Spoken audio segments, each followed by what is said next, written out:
Hi everyone, welcome back with another video. So आज हम पढ़ने वाले हैं वैलेंस बॉन्ड थ्योरी। ठीक है, तो सबसे पहले मैं आपको ये बता दूं कि हम वैलेंस बॉन्ड थ्योरी क्यों पढ़ने वाले हैं। ठीक है, तो जब मैंने आपको कोवेलेंट बॉन्ड पढ़ाया था तब मैंने आपको बताया था कि इस पूरे चैप्टर में हम 4 थ्योरीज पढ़ने वाले हैं। वो 4 थ्योरीज कौन कौन सी थी? Lewis theory, valence bond theory, valence shell electron pair repulsion theory and molecular orbital theory. Lewis theory हम पढ़ चुके हैं। जब मैंने आपको कोवेलेंट बॉन्ड पढ़ाया था उसी में मैंने आपको लेविस थ्योरी समझा दी थी। जिसने वीडियो नहीं देखा है आई बटन पे जाके देख सकता है, डिस्क्रिप्शन बॉक्स में भी आपको लिंक मिल जाएगी, आप वहां से जाके देख सकते हो। तो लेविस थ्योरी हम पढ़ चुके हैं। लेविस थ्योरी ने कोवेलेंट बॉन्ड के फॉर्मेशन को एक्सप्लेन कर दिया था, बट फिर भी हम वीबीटी पढ़ रहे हैं। क्यों पढ़ रहे हैं? वही वजह, बिकॉज कुछ पॉइंट्स ऐसे थे जिनको लेविस थ्योरी एक्सप्लेन ही नहीं कर पा रही थी। ठीक है, सबसे पहले हम वो पॉइंट डिस्कस कर लेते हैं कि कौन कौन से पॉइंट को लेविस थ्योरी एक्सप्लेन नहीं कर पा रही थी, उसके बाद हम बढ़ते हैं अपने वैलेंस बॉन्ड थ्योरी की तरफ। तो वो पॉइंट्स मैंने यहाँ पर लिख रखे हैं।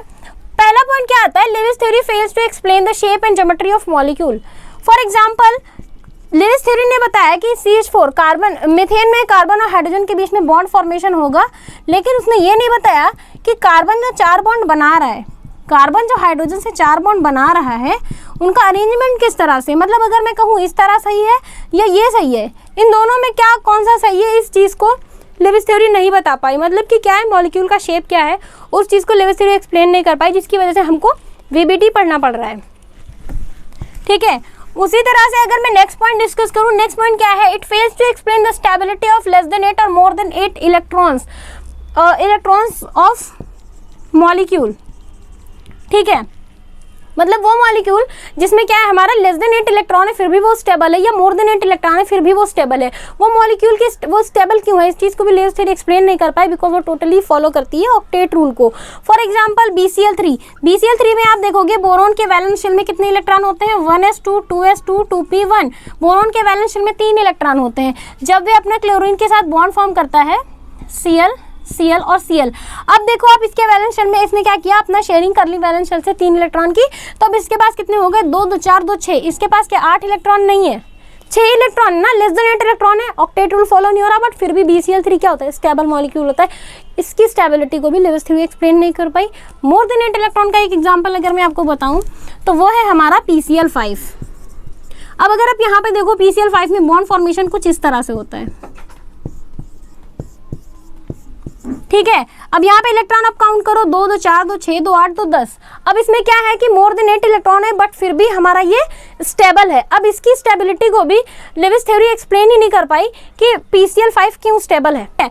तो और भी कुछ पॉइंट्स जिनको लेविस थ्योरी एक्सप्लेन नहीं कर पाई थी, बट हमारे लिए अभी बस यहाँ पे इतना ही पढ़ना ज़रूरी है। ठीक है, अब चलते हैं हम अपने वैलेंस बॉन्ड थ्योरी की तरफ।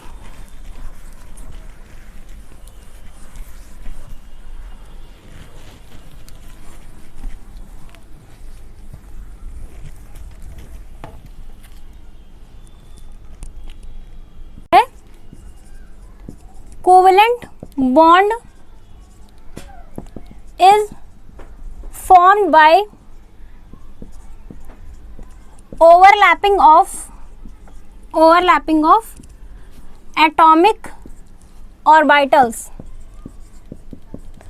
मतलब वीबीटी ने हमको बताया कि जो हमारा कोवेलेंट बॉन्ड फॉर्म होगा वीबीटी के अकॉर्डिंग, वो कैसे फॉर्म होगा? ओवरलैपिंग ऑफ एटॉमिक ऑर्बिटल्स से। मतलब क्या होगा? ऑर्बिटल्स का ओवरलैपिंग होगी। चलिए अब डिस्कस करते हैं नेक्स्ट पॉइंट। सेकंड पॉइंट आता है हमारा क्या? Only half filled atomic orbitals can overlap with opposite spin off electron. ठीक है, मतलब जो ऑर्बिटल्स हमारे ओवरलैपिंग कर रहे हैं उनमें क्या होना चाहिए? इलेक्ट्रॉन की स्पिन क्या होना चाहिए? बिल्कुल अपोजिट होनी चाहिए। सपोज अगर हमारा ये ऑर्बिटल है और ये ऑर्बिटल है, फर्स्ट वन ये हाफ फील्ड होने चाहिए। ठीक है, फर्स्ट वन क्या है? हाफ फील्ड होने चाहिए। एक ऑर्बिटल में हमारे कितने इलेक्ट्रॉन होते हैं? 2। हाफ फील्ड का मतलब ऑर्बिटल में क्या होना चाहिए? एक ही इलेक्ट्रॉन होना चाहिए। अब उसके बाद अगर ये 2 ऑर्बिटल्स हमारे ओवरलैपिंग कर रहे हैं, एक इलेक्ट्रॉन इसमें होगा, एक इसमें होगा, तो अगर इसकी स्पिन ऊपर की तरफ है तो इसमें प्रेजेंट इलेक्ट्रॉन की स्पिन क्या होनी चाहिए? नीचे की तरफ होनी चाहिए, तभी इनमें ओवरलैपिंग होगी और हमारा कोवेलेंट बॉन्ड फॉर्म होगा। ठीक है, अब बात करते हैं हम नेक्स्ट पॉइंट की। थर्ड पॉइंट क्या आता है हमारा? Greater the extent of overlapping greater the extent of overlapping, higher the strength of bond. Higher the strength of bond मतलब कि क्या है, हमारी ओवरलैपिंग जितनी ज़्यादा होगी बॉन्ड की स्ट्रेंथ उतनी ही ज़्यादा होगी। इस चीज़ को आप ऐसे समझ सकते हो कि जैसे मैं अगर अपने हाथों को मैं इस तरह से होल्ड करती हूँ तो अभी देखो आप ओवरलैपिंग क्या है, बहुत कम है ना, बहुत कम है, सिर्फ टिप्स पे है, ठीक है। अगर मैं अपने हाथों को इस तरह से होल्ड कर लूँ, अब देखो आप, अब मजबूती क्या हो जाएगी, बढ़ जाएगी, क्योंकि क्या है, ओवरलैपिंग क्या हो गई है, बढ़ गई है। So we can say that greater the extent of overlapping higher the strength of bond. But यहाँ पे एक चीज़ आपको ध्यान रखनी है, overlapping must be less than 50%। मतलब ये पॉइंट तो ठीक है कि जितनी ज़्यादा ओवरलैपिंग होगी बॉन्ड की स्ट्रेंथ उतनी ही ज़्यादा होगी, लेकिन ये चीज़ भी ध्यान में रखनी है कि ओवरलैपिंग जो है 50% से ज़्यादा नहीं होनी चाहिए, हमेशा 50% से कम ही होनी चाहिए। ऐसा क्यों होता है, बिकॉज जिन दो एटम्स के बीच में हमारा कोवेलेंट बॉन्ड फॉर्म हो रहा है, अगर उनमें ओवरलैपिंग क्या होगी 50% से ज़्यादा हो जाती है तो दोनों एटम्स के न्यूक्लियस क्या होंगे, बहुत ज़्यादा करीब आ जाएंगे, और जब न्यूक्लियस करीब आ जाएंगे तो उनमें क्या होने लगेगा, रिपल्शन होने लगेगा और वो एक दूसरे से दूर भागने लगेंगे और बॉन्ड की स्टेबिलिटी क्या हो जाएगी, फिर से घट जाएगी। इस वजह से ओवरलैपिंग जो होनी चाहिए वो हमेशा लेस देन 50% ही होनी चाहिए। अब यहाँ से एक पॉइंट और सीख लो आप, strength of bond is directly proportional to bond energy। ठीक है, strength of bond is directly proportional to bond energy मतलब कि bond energy एक्चुअल में होती क्या है, किसी भी दो एटम्स के बीच में जब बॉन्ड हमारा फॉर्म होता है तो वहाँ बॉन्ड फॉर्मेशन पे जो अमाउंट ऑफ एनर्जी रिलीज होती है उसको हम बोलते हैं बॉन्ड एनर्जी, या किसी भी बॉन्ड को तोड़ने के लिए हमको जितनी एनर्जी की ज़रूरत होती है उसको भी हम बोलते हैं बॉन्ड एनर्जी। तो स्ट्रेंथ ऑफ बॉन्ड की मजबूती जितनी ज़्यादा होगी उसको तोड़ने के लिए हमको उतनी ज़्यादा एनर्जी देनी पड़ेगी। So we can say that strength of bond is directly proportional to bond energy. यहीं से एक और पॉइंट निकल कर आता है, bond energy is inversely proportional to bond length. ठीक है, bond energy inversely proportional to bond length. अब इस पॉइंट को आप देखो, सपोज अगर मैं आपको बोलूं कि आपको ये पेन तोड़ना है, ठीक है, तो अब आप इसको इजीली अगर पूरा होल्ड कर भी लोगे तभी भी इसको तोड़ने में आपको ज़्यादा एनर्जी देनी पड़ेगी एज़ कम्पेयर टू अगर मैं आपको 2 फुट की सेम पेन पकड़ा दूं और मैं आपको बोलूं कि अब इसको आपको तोड़ना है, तो आपकी क्या होगी, ग्रिप अच्छी बन जाएगी, बहुत ही कम अमाउंट ऑफ एनर्जी से आप उस पेन को तोड़ दोगे। सिमिलर केस यहाँ पे भी है, बॉन्ड लेंथ जितनी ज़्यादा होगी बॉन्ड एनर्जी उतनी ही कम लगेगी बॉन्ड को तोड़ने के लिए, या हम कह सकते हैं बॉन्ड एनर्जी जितनी ज़्यादा लगेगी बॉन्ड लेंथ उतनी ही कम होगी। सो ये रिलेशन आप ध्यान रखना है यहाँ पे। ठीक है, चलिए अब हम बढ़ते हैं अपने नेक्स्ट पॉइंट की तरफ।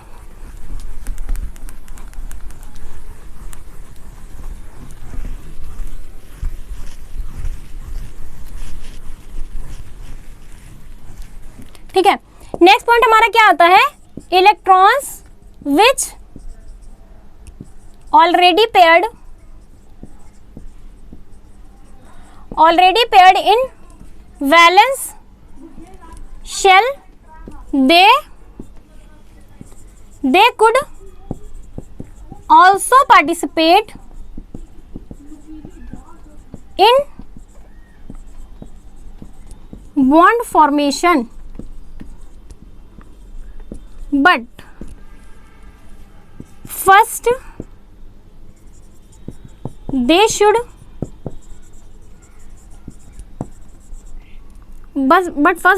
unpaired and move slightly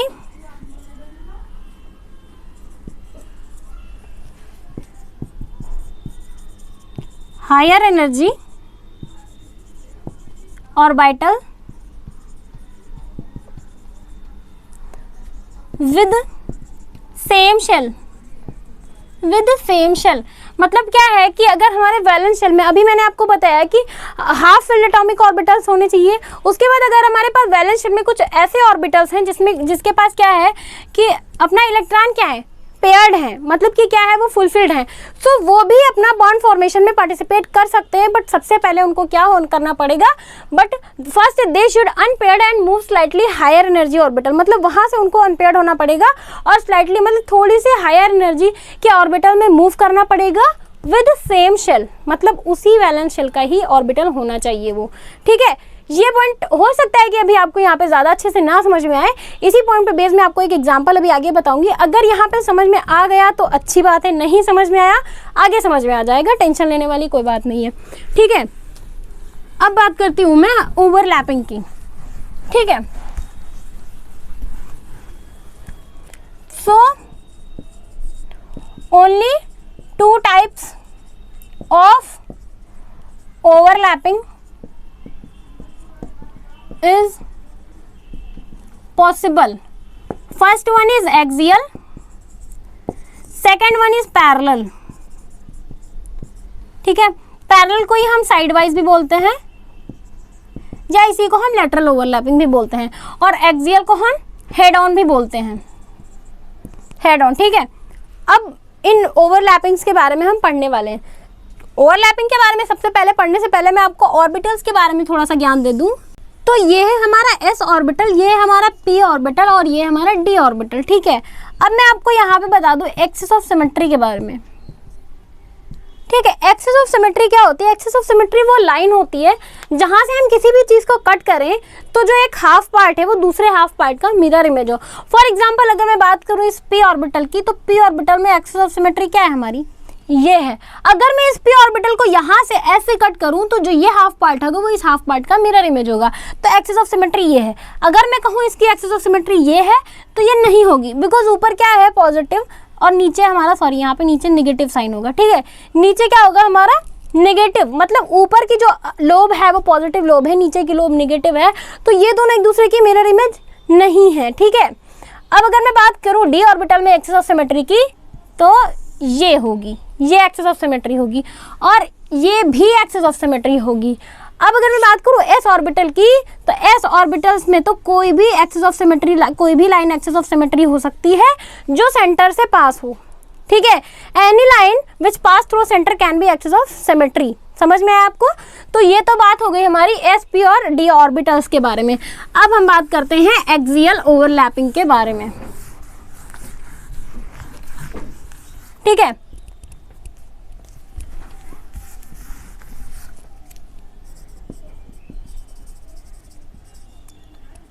अब देखिए एक्सियल ओवरलैपिंग नाम से ही आपको समझ में आ रहा होगा कि एक्सियल मतलब जो दो ऑर्बिटल्स हमारे ओवरलैप कर रहे हैं उनकी एक्सिस ऑफ सिमेट्री क्या होनी चाहिए? एक्सियल होनी चाहिए, मतलब कि सेम होनी चाहिए।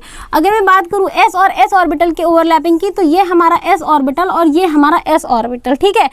इसकी एक्सिस ऑफ सिमेट्री ये है, इसकी एक्सिस ऑफ सिमेट्री ये है, तो जब ये ओवरलैप करेंगे तो इनके ये कुछ इस तरह से बॉन्ड फॉर्मेशन हो जाएगा। अगर मैं बात करूं H2 की, तो ये हमारा हो गया एक s ऑर्बिटल और ये एक हो गया हमारा दूसरे हाइड्रोजन का एक s ऑर्बिटल, और जब ये ओवरलैप करेंगे तो क्या करेंगे? इस तरह से बॉन्ड फॉर्म कर लेंगे और दोनों की एक्सिस ऑफ सिमेट्री क्या होनी चाहिए?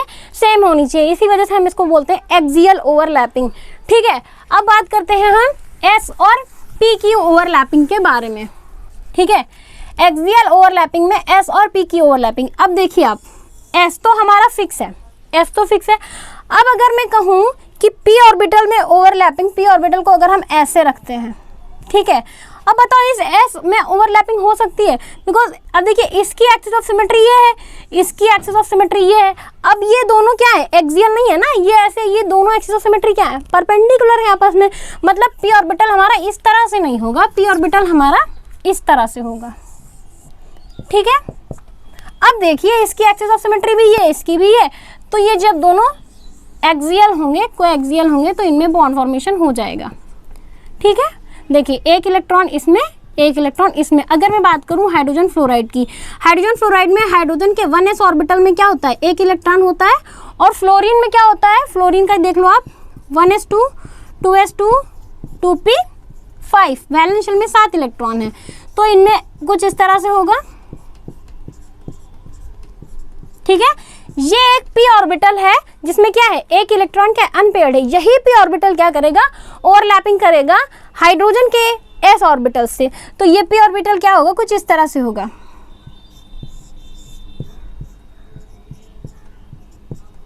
अब यहाँ पे इस इलेक्ट्रॉन को मैं अपोजिट दिखा रही हूँ, ठीक है। तो अब इन दोनों में ओवरलैपिंग होगी इस तरह से, तो ये क्या बनाएंगे? हमारा हाइड्रोजन फ्लोराइड, ठीक है, ये क्या बनेंगे हमारा हाइड्रोजन फ्लोराइड बनेंगे, इन दोनों में ओवरलैपिंग होगी। ये तो था हमारा एस और पी की एक्सियल ओवरलैपिंग। अब एक्सियल ओवरलैपिंग का एक लास्ट एग्जांपल और बचता है,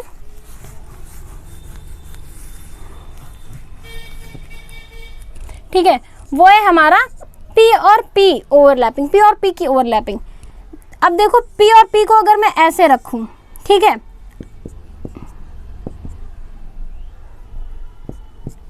इसकी एक्सिस ये इसकी एक्सिस है, अब ये सेम एक्सिस में नहीं है ना ओवरलैपिंग के लिए, तो इस तरह से तो इसमें ओवरलैपिंग नहीं होगी।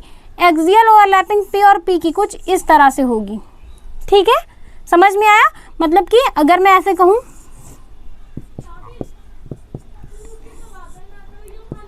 ठीक है, तो अब ये पी ऑर्बिटल क्या करेंगे, आपस में ओवरलैप करेंगे और क्या बनाएंगे हमारा, इस तरह से ओवरलैपिंग करके बॉन्ड फॉर्म करेंगे।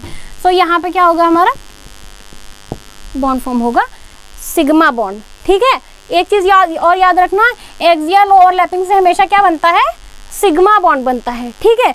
तो अब देखो आप सिग्मा बॉन्ड फॉर्मेशन किस किस तरह से ओवरलैपिंग से होता है, एस और एस की, एस और पी की, पी और पी की, ठीक है।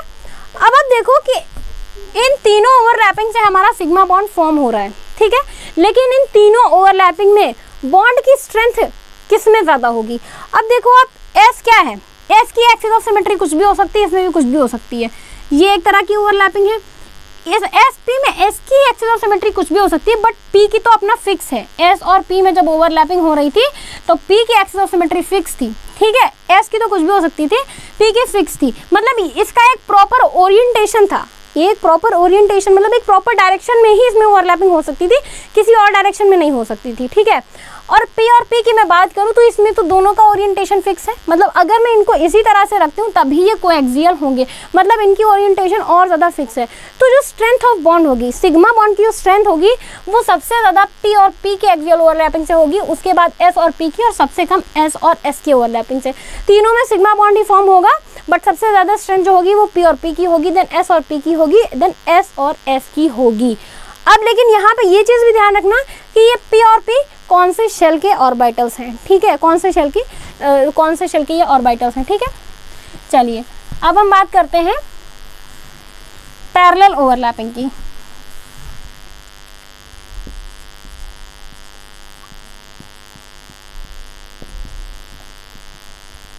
चलिए पैरेलल ओवरलैपिंग में मैंने आपको क्या बताया कि जो जिन दो ऑर्बिटल्स में क्या हो रही है, ओवरलैपिंग हो रही है, उनकी एक्सिस ऑफ सिमेट्री क्या होनी चाहिए, दोनों पैरेलल होनी चाहिए। मतलब कि एक ये हमारी और एक ये, इसकी एक्सिस ऑफ सिमेट्री है, इसकी एक्सिस ऑफ सिमेट्री है, इन दोनों में क्या होगी, ये पैरेलल होंगी,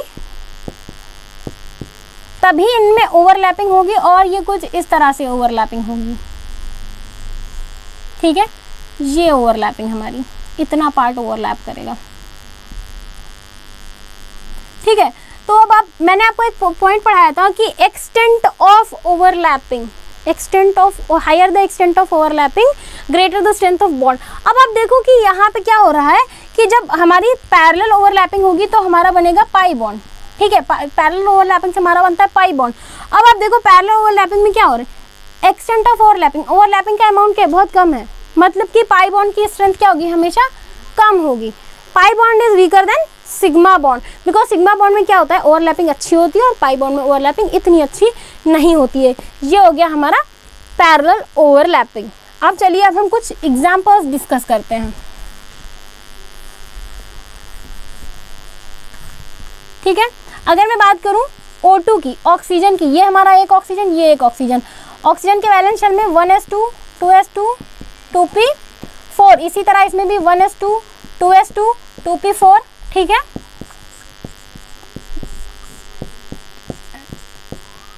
ये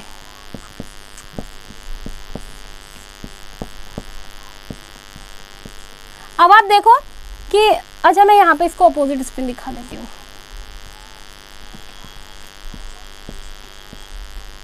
दोनों सही है, ठीक है। अब आप देखो यहाँ पे ये p ऑर्बिटल है, ये p ऑर्बिटल है, ये p ऑर्बिटल है, ये p ऑर्बिटल है। अगर मैं यहाँ पे नेमिंग कर दूँ px py pz, px py pz, ठीक है। अब ये p ऑर्बिटल ओवरलैप करेगा इस p से, ये p ऑर्बिटल ओवरलैप करेगा इस p से, ठीक है। अब लेकिन ओवरलैपिंग जो होगी वो किस तरह से होगी, अब ये px py pz है, अब देखो आप, ये हो गया हमारा py, ये हो गया हमारा pz एक ऑक्सीजन का, ये हो गया हमारे pz और ये हो गया py, ठीक है। ये py है, ये pz है और ये pz है, py है, ठीक है। px की हम बात नहीं कर रहे, ये जो px py pz होते हैं ये आपस में परपेंडिकुलर होते हैं, ठीक है। तो अब देखो आप कि इनकी ओवरलैपिंग इनसे होनी है, ठीक है। लेकिन सबसे पहले ओवरलैपिंग में अब देखो आप, पहले सिग्मा बॉन्ड फॉर्म होगा या पहले पाई बॉन्ड फॉर्म होगा। अगर मैं आपको ऐसे बताऊं कि ये हमारी क्या है, pz है, ये py है, ये px है। अब देखो आप, ये तीनों आपस में क्या है, परपेंडिकुलर है और ये दूसरे ऑक्सीजन की ऑर्बिटल्स हैं, ठीक है। तो देखो जब ये ओवरलैपिंग करेंगी तो इनमें सबसे पहले कौन सी ओवरलैपिंग होगी, पैरेलल ओवरलैपिंग होगी या एक्सियल ओवरलैपिंग होगी। अब देखो जब ये ऑर्बिटल्स ओवरलैप करने के लिए आपस में करीब आएंगी तो सबसे पहले इनमें एक्सियल ओवरलैपिंग ही होगी। ये पैरेलल ओवरलैपिंग तो बाद में होगी भाई, जब तक हमारी ये एक्सियल ओवरलैपिंग नहीं होगी तब तक ये पैरेलल वाली ओवरलैपिंग नहीं पॉसिबल है, ठीक है। इसका मतलब क्या है कि जब तक हमारा सिग्मा बॉन्ड फॉर्मेशन नहीं होगा पाई बॉन्ड का फॉर्मेशन नहीं हो सकता। So we can say that pi bond is depend on sigma bond, ठीक है। मतलब जब तक हमारा सिग्मा बॉन्ड फॉर्म नहीं होगा पाई बॉन्ड का फॉर्मेशन पॉसिबल ही नहीं है, ठीक है। तो यहाँ से हम कह सकते हैं कि जब ये हमारी pz और pz ओवरलैप करेंगी और जब ये करीब आएंगे तभी हमारा py में ओवरलैपिंग होगी। तो इसको हम कुछ इस तरह से दिखा सकते हैं, ठीक है।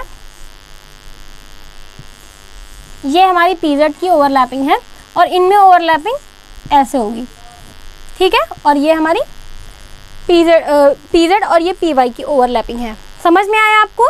मतलब क्या है कि जब तक हमारा सिग्मा बॉन्ड फॉर्म नहीं होगा पाई बॉन्ड फॉर्म नहीं हो सकता, ठीक है।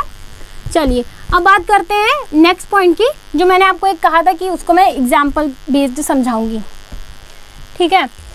अब हमको CH4 के, अब कार्बन के वैलेंस शेल में कितने इलेक्ट्रॉन होते हैं, 1s2 2s2 2p2, ठीक है। कार्बन के वैलेंस शेल में 4 इलेक्ट्रॉन होते हैं, ठीक है। इसके पास हाइड्रोजन कितने हैं, 4। चारों हाइड्रोजन के शेल में क्या होगा, एक एक इलेक्ट्रॉन होगा। चारों हाइड्रोजन के सब शेल में एक एक इलेक्ट्रॉन होगा। ये हाइड्रोजन, ये हाइड्रोजन, ये हाइड्रोजन और ये हाइड्रोजन। अब आप देखो हाइड्रोजन के पास 4 अनपेयर्ड इलेक्ट्रॉन है, बट ऊपर तो अभी 2 ही हैं, मतलब कि 2 और अनपेयर्ड इलेक्ट्रॉन होंगे। अब देखो आप इस वैलेंस शेल के जो s ऑर्बिटल में देखो आप पेयर्ड इलेक्ट्रॉन है, ये पेयर्ड इलेक्ट्रॉन है, ये क्या करेंगे, फर्स्टली अनपेयर्ड होंगे और मूव करेंगे स्लाइटली हायर एनर्जी की तरफ। तो ये हमारा 2s है और ये 2p है। तो ये एक इलेक्ट्रॉन क्या करेगा, ये कार्बन है, ठीक है और ये कार्बन की एक्साइटेड स्टेट के ऑर्बिटल, एक इलेक्ट्रॉन मूव करके हमारा चला गया p की तरफ, एक इलेक्ट्रॉन यहाँ से मूव करके यहाँ गया p की तरफ। ये क्या हो गया हमारा 2s और ये 2p। मैंने आपको क्या बताएगा, first they should unpaired and move slightly higher energy orbital with same shell, ये 2s ये 2p, मतलब शेल हमारी सेम है, ठीक है। अब क्या होगा, इनमें क्या होगी, ओवरलैपिंग हो जाएगी, ठीक है।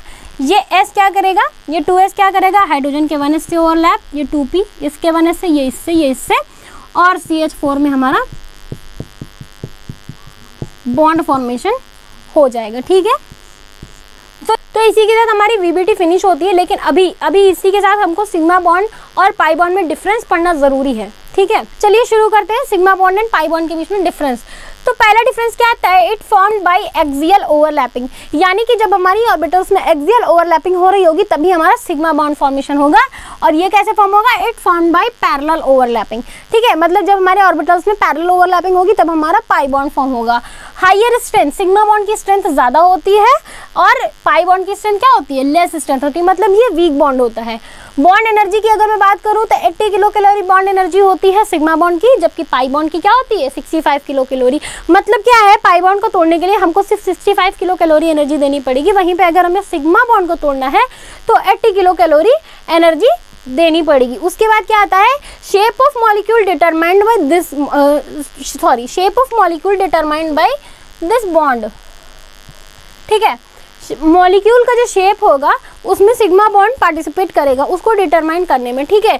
जबकि this bond do not effect the shape of molecule. मतलब क्या है, मॉलिक्यूल का हमारा शेप कुछ भी होगा, पाई बॉन्ड फॉर्मेशन का उस पर इफेक्ट नहीं पड़ता है कि मॉलिक्यूल में हमारे 2 पाई बॉन्ड है, 4 पाई बॉन्ड है, शेप पे इफेक्ट नहीं पड़ने वाला मॉलिक्यूल के, ठीक है।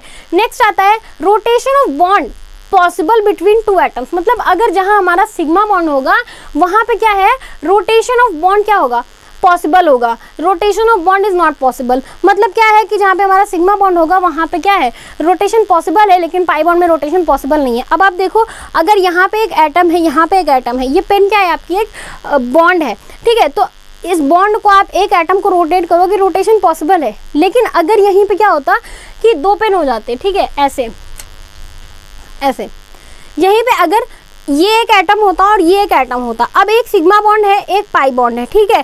अब यहाँ से जैसे ही आप इसको रोटेट करते तो एक बॉन्ड क्या होता, ऑब्वियसली टूट जाता।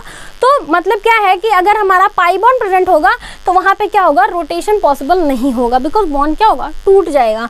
उसके बाद आता है it is independent with pi bond. मतलब अगर सिग्मा बॉन्ड बन रहा है तो वो बनेगा, वो अपने खुद के दम पे बनेगा, उसे कुछ लेना देना नहीं है कि पाई बॉन्ड बन रहा है या नहीं बन रहा है। मतलब वो इंडिपेंडेंट है पाई बॉन्ड के फॉर्मेशन से। जबकि it is dependent upon existence of sigma bond. Pi bond तभी बनेगा जब तक सिग्मा बॉन्ड फॉर्मेशन नहीं होगा, पाई बॉन्ड नहीं बनेगा। पाई बॉन्ड तभी बनेगा जब हमारा सिग्मा बॉन्ड एक ऑलरेडी बन चुका होगा। इसका मतलब क्या है कि हमेशा मॉलिक्यूल में पहला बॉन्ड जो बनेगा वो सिग्मा होगा, उसके बाद जो बॉन्ड बनेगा वो पाई होगा, ठीक है। तो ये था हमारा difference between sigma and pi bond. Video अच्छा लगा हो तो लाइक करना और चैनल को सब्सक्राइब कर दो।